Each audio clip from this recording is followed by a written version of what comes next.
Hello smart viewers, welcome to this channel. Well, I'm Mr. Donald and I'm going to explain you about the function of simple present tense. Well, one of the function of simple present tense is to express habitual action. Okay, remember? To express habitual action.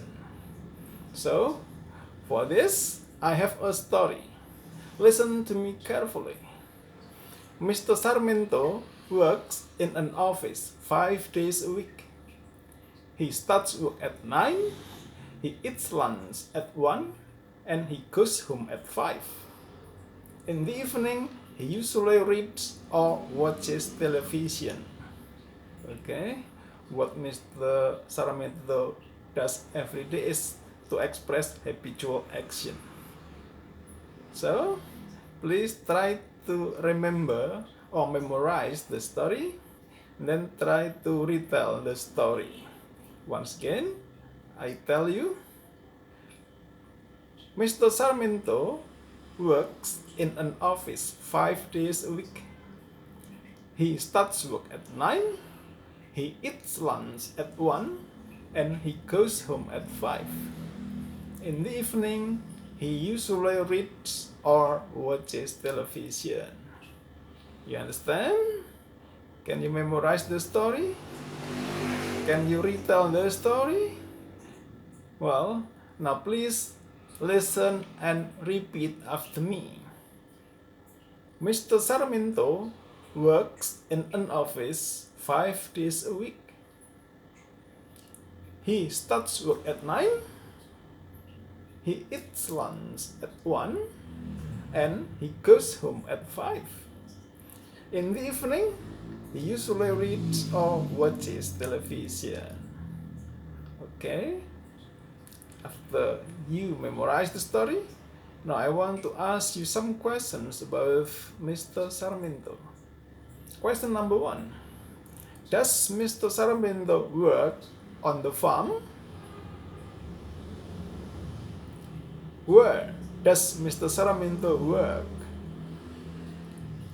What time does he start work? Does he eat lunch at 12:30? Does he go home at 5:30? What time does he go home? Does he usually listen to the radio in the evening? What does he usually do in the evening? Okay, answer my question. Do you still remember my questions? Now it's your turn to ask me some questions about Mr. Sarmiento. I can get you. Please ask me where Mr. Sarmiento works. Ask me if Mr. Sarmiento works in an office. Ask me how many days a week he works. Ask me what time he starts work. Ask me what time he has lunch.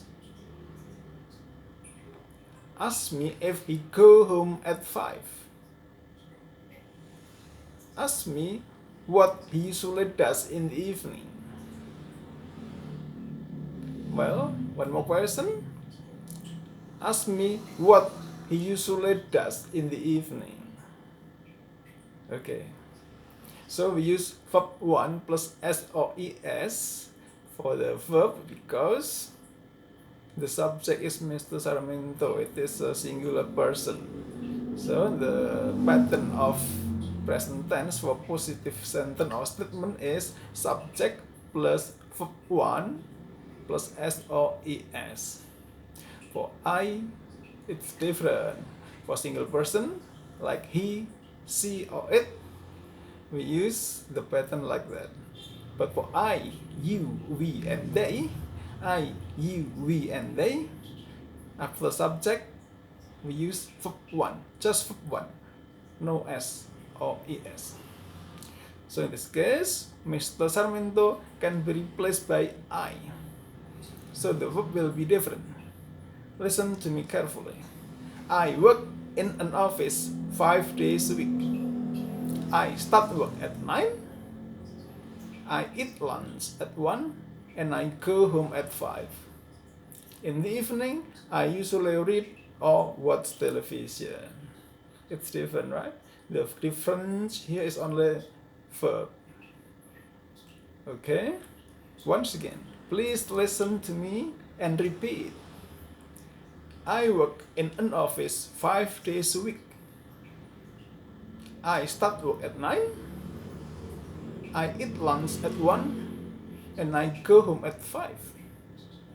In the evening, usually I read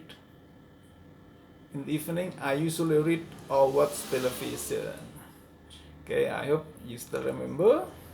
Now, I want to ask you some questions about you. Question number 1. Do you work in an office? Do you work 5 days a week? What time do you start work? What time do you eat lunch? Do you go home at 5 o'clock? Do you usually listen to the radio in the evening? What do you usually do in the evening? Okay, it is both yourself. So in this case, you should be able to ask some question like this to your partner. Do you have partners to practice your English? You should have. Yeah. Okay. Well, the story tells us about the function of simple present tense in habitual action, for habitual action. Well, now the function of present tense is to express general truth. General truth. For example, water boils at 100 Celsius degrees. And then the sun rises in the east and sets in the west. And then the earth turns around the sun. Well, this is what we call general truth. So use also simple present tense. Do you remember? Okay, you should be able to make statements or positive sentences in simple present tense. Okay, I hope this video is very useful for you and you can understand what I tell you. Thank you for watching. See you later. Bye bye.